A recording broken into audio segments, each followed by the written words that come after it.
Welcome, guys. I'm setting up for a painting session, a painting exercise. This is a piece of canvas. On the piece of canvas, there's a cardboard palette, black and white acrylic. I am cutting a piece of primed canvas to paint on, just like if I had a piece of paper or cardboard. There's my brushes, spray bottle, a rag, so everything is ready to go. Get your tools and get ready to paint. So setting up is really important. Everything is clearly, comfortably placed. I know where I'm gonna be doing my painting session. I'm excited. I have this little bit of canvas. Paint and canvas and primed canvas work really well. So I often have a whole bunch of scrap canvas from the big paintings that I do, just like cut-offs from the roll, and so I use that just like a white page, and it's a pleasure to work on. I wanted to show you the movement from the drawing. So drawing and painting from the skill set from the school that I have, that I was educated in. And there is no distinction between drawing and painting and sculpture and all other methods or other forms of art. They all work as visual art. They all have shared reality, linear drawing. Shadow and light are just as present in drawing as they are in painting. So there I demonstrated ability to look at my reference picture of a hand, and I demonstrated how I could draw the hand using lines and simplified method of just quickly sketching something.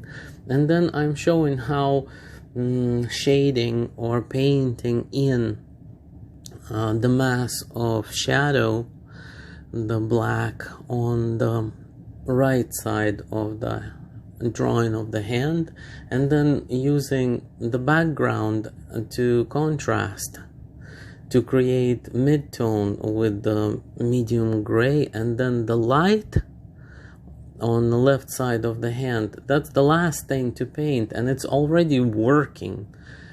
Just being white, with just the canvas being white, it's already functional. But I would like to paint into that and clarify with a greater amount of detail and greater amount of variations of gradient, a movement from lighter and darker areas, and also give the painting the sensitive, expressive, and more complex quality.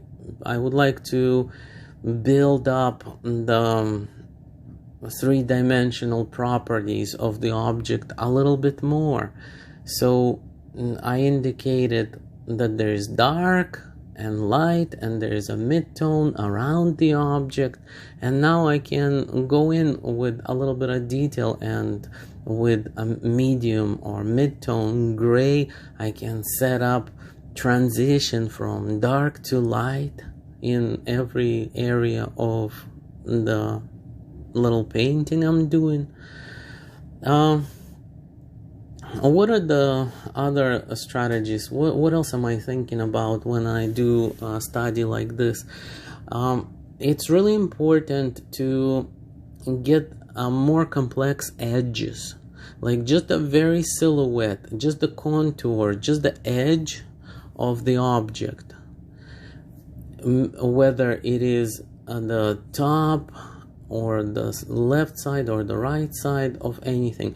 There's a lot more complexity found in reference. Like if we look at a human hand, or a picture of a human hand, we can see that there's a lot more complexity in the changes of the different grooves and the diagonals, like from the wrist to the bump under the joint of the thumb, and then so there's a lot of sensitivity that needs to be demonstrated towards the complexity of form.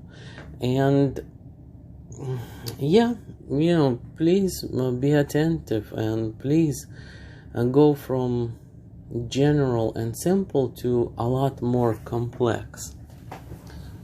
What are other things to think about? When I start painting, and in this exercise I'm just using black and white, and I am mixing the transition to create the various kinds of lighter and darker grays. But in the beginning I start with diluted, like really loose, really thin, flowy, liquidy layer of paint. And progressively, why is that? It's because it dries fast. It's really, if it's watery, if it's runny, it runs well over the surface. So it's a great kind of ink-like drawing tool then, a drawing method. And then the thin layer and the quick drying of the thin layer, and even with oil, if it's not dry, it still is very thin. That layer will take in thicker, more fat, more substantial quantities of lighter mixture of paint that will land on top of the darker areas, because there's still going to be light and highlight and some detail coming in. So it is working in my favor to stay fairly lean with my layer, watery, lean, before I get to a more thick, buttery, lighter areas. And here definitely paint has got lots of flexibility, in a different type of flexibility, that it so easily, readily covers over the previously painted area. Like versus drawing, painting has got this tremendous capacity for expressive stroke, for changing, and everything becomes so flexible, so movable, because I can just go over anything at any time and build it up in layers so much quicker, more easily than if I was to erase or be careful with the drawing medium. However, the drawing, when we examine from some of the drawing tutorials and demos that I'm showing, look at the similarities. Like there's always that line, there's always that shadow and light, and that's why the relationship is tremendous between drawing and painting, and that's why doing a lot of sketching and drawing translates into a better painting habit. Like I got all these habits not just from painting, they're like in combination. Well, yeah, and so these are quick black and white studies of human hand, and what is the hand doing? Show the gestures, show the angles, try to nail the proportions, how long, how big are the fingers in comparison to other fingers, what are the angles of all these different objects. Let's analyze what I'm doing right on the screen right now. So with the diluted black paint, it's almost like ink in this state. It's a little transparent, as you can see. And with the watercolor brush, because it's really nice tool for diluted paint like that. It's got a pointy edge, and it's got a lot of bristles that are soft that can absorb a lot of paint.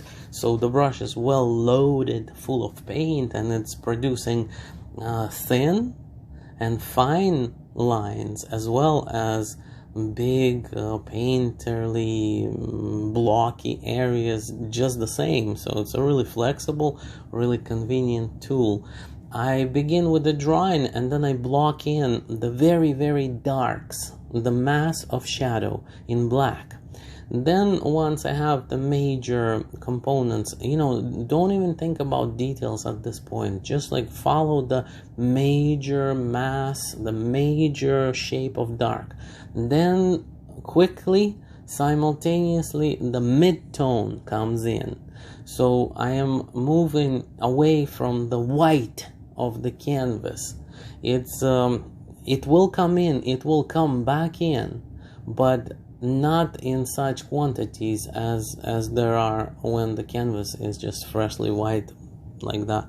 So mid-tone is coming in. I am really sensitive about the outline of the edges. I refer to my photograph of the hands that I'm painting frequently. I look for where is the edge, what's the movement on the contour there, like how can I very carefully and effectively cut back some of the initial information and make it even finer, even more accurate. If you want, I can say accurate, but the accuracy here resides not in photographic accuracy. It's a keen observation and ability to express effectively using a fairly technical process of moving dark, mid-tone, and light around, going from large, blocky chunks of information and then progressively chiseling out smaller and more particular information, smaller objects, always keeping an eye on the overall progress of the entire artwork. Work a little bit on the right, go into the left with the same modality. If I am making this general starter shapes for all of the digits and figuring out dark, mid-tone, and light within the hands, then I'm gonna do it everywhere on the entire drawing, on the entire painting. Not favoring any details just yet. It's overall bulk part of the work. Let's get everything done. Let's cover everything. And then closer to the end, I will be getting into lighter information, even more careful chiseling out of particularities of the contours of all of these details. The painting is so flexible that I can paint from the negative space, from the outside, from the background of the objects. You see, effectively shaping, reshaping the objects just from using the background. There is no boundary between background and foreground. I can manipulate and use and shape and flex this medium whichever way I want. So from outside of the object, I'm painting and refining and highlighting and setting up lighter tonal information, as well as detailing some of the outlines of the hands. And then once that's done, I can go right back into the interior of the objects and work from the interior out, so I can shape. If I need to move that background I just shaped, I can. This is a fluid, not set, very flexible process that I'm engaging in. So be really keen at figuring out what's lighter and what's darker, and we might not need any more than, like 4, 5, 6, 7, like barely 10, not even, like I would say 4 to 7, I don't know, midtones, like from black to white. How many of these grays did I really mix? Not that many. So this is it's really important to understand how to lighten something and how to leave something to be just a touch darker, so that it works together to create form, depth. And I'm coming back into some details. Surely some of these fingers and thumbs have a little bit of 3D top area, a bit lighter ledge. There's that canvas with its grain. Love working on canvas. And that's a heart shape. Love for you and for all of the humans. And